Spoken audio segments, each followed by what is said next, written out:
audit report SC700 audit report SC700 revised SC700 அது என்ன first introduction பார்க்கணும் scope பார்க்குறோம் என்னென்ன ஸ்கோப் பார்க்குறோம் அடுத்து நீட் எது ஏன் 700 தேவை அப்படின்னு பார்க்குறோம் அப்புறம் வந்து அப்ஜெக்டிவ்ஸ் ஆஃப் ஆடிட்டர் 700 வரி ஆடிட்டரோட அப்ஜெக்டிவ்ஸ் என்ன அப்படின்னா ஃபார்ம் அண்ட் ஒப்பீனியன்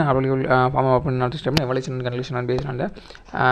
எவிடன்ஸ் அடுத்து எக்ஸ்பிரஸ் கிளியர்லி ஒப்பீனியன் அது கொடுக்கணும் அடுத்து ஃபார்மிங் ஒப்பீனியன் எப்படி ஃபார்ம் பண்ணணும் அப்படின்னா ஏதாவது ஃபினான்ஷியல் ஸ்டேட்மெண்ட் இது இப்போ பிரச்சனை இல்லை மிஸ்டேக் இல்லாமல் இருக்குது அப்ளிகபிள் ஃபினான்ஷியல் முடிவு உருவாக்கியிருக்காங்க அடுத்த ரீசனபிள் அசூரன்ஸ் என் பண்ணுறோம் கன்க்ளூஷன் எப்படி பண்ணால் சஃபிஷியன்ட் ப்ரொவைடர் இருக்குது மீட்டிங் மிஸ்டேக் இல்லை எவல்யூஷன் பண்ணி எவல்யூஷன் வந்து ஜென்ரல் எவல்யூஷன் ஸ்பெசிஃபிக் எவல்யூஷன் அடுத்து வந்து evaluation by fair presentation frame அது பண்ணணும் அடுத்து கீ டிஃபினிஷன்ஸ் ஆஃப் 700 என்னென்னா general purpose financial statement general purpose framework அடுத்து ஃபேர் ப்ரெசன்டேஷன் ஃப்ரேம் ஒர்க்கு அந்த ஃபேர் ப்ரெசன்டேஷன் அக்னாலஜ்மெண்ட் எக்ஸ்க்ளூசிவ்லி அப்படின்னா அக்னாலஜ் எக்ஸ்க்ளூசிவ்லி இங்கிலீஷ் இல்லை இப்போ fair presentation framework financial statements maybe necessary management provide disclosure behind specifically அதை பண்ணலாம் அடுத்து complaints frame ஒர்க்னா not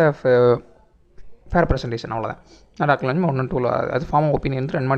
அன்மாடிஃபைட்னா எந்த ஒரு பிரச்சனை ஆல் மெட்டீரியல் ஸ்பெக்ஸை ப்ரிப்பேர் பண்ணிவேன் அப்ளிகபிள் மாடிஃபைட் ஒப்பீனியனா based on audit evidence material statements are whole are not free from material statement not அப்டின் from material statement free from material statement wordings அது என்னென்ன டெஃபினிஷன் கொடுத்துருக்காங்க இப்போ content of audit report title address auditors opinion base opinion material and set key audit matter இதெல்லாம் இருக்குது அது தனியாக வேணால் பார்ப்போம் அடுத்து டீட்டெயில் எக்ஸ்ப்ளனேஷன் டைட்டில் அப்படின்னா என்ன இருக்கும் அட்ரஸி ஆடிட்டர் பேசிஸ் ஒரு ஒப்பீனியன் அதே அதுக்கு key audit matters auditor responsibilities additional responsibility அப்போ ஆடிட்டர் ரெஸ்பான்சிபிலிட்டி இருக்குது அதில் primary responsibility additional responsibility communication responsibility primary responsibility அப்படின்னா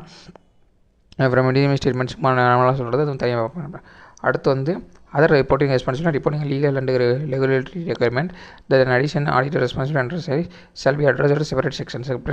other legal and regulatory அப்படின்னு போட்டணும் அடுத்து report on auditor financial statement present on the same sections shall clearly identification other reporting responsibility contain separate section and addresses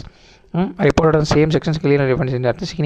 signature auditor report on auditor financial statement அதுவும் present on the same section clearly differentiate பண்ணியிருக்கணும் அடுத்து இந்த signature auditor individual இருந்துச்சுன்னா